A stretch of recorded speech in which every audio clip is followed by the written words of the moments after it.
Surprised that it was positive, and what happens now in your opinion? What should happen? Yeah, I mean, no is the answer, because virtually every single B sample is the same as the A sample, unless there's been a contamination in the lab of the A sample, which clearly there wasn't. I bumped into Ryan in Riyadh last week. I said to him, like, not you got to be careful what you say, but you got to stop with the idiocy of I've been set up, or like Eddie did it, or Bill did it, or like, yeah, but like, the reality, and I keep saying in all my media interviews, contamination is a thing, but cheating is also a thing as well. So what we can't do is we can't just come out and say it's conspiracy theory. I've been set up. That's not a line of defence. Now, hair samples and all that kind of stuff, it's also not necessarily a line of defence with Ostarine, and also by just bringing in your own scientists to tell everyone. Yeah, like you're going to do it in private. You have to go through the procedure with the New York State Athletic Commission. The team sent us an email saying, how are we supposed to know who hair it is if we not there to do the hair test with you? This dude's a clown. hey, he provided his hair. We don't, like, what does that mean? Also, Victor Conte, who I don't really care for, in all honesty, came out and said you can't actually measure that. They keep worrying about Victor Conte. What do Victor Conte get out of intimidating and whatever they call that shit, putting steroids in Ryan blood? A hair sample, so maybe that's completely irrelevant anyway.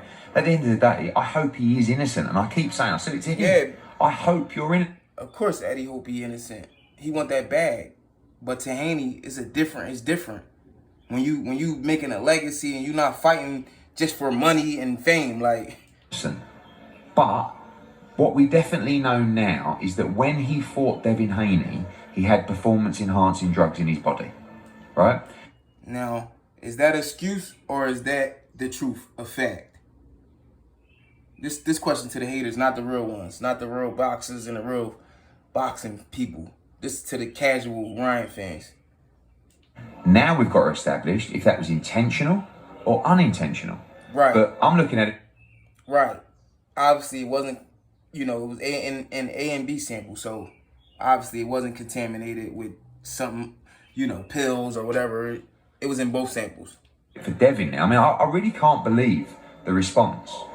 Like, it's almost like, Ryan's been really hard done by here, and Devin, stop moaning. Yeah. Take your defeat like a man. And he's sitting there going, wait a minute.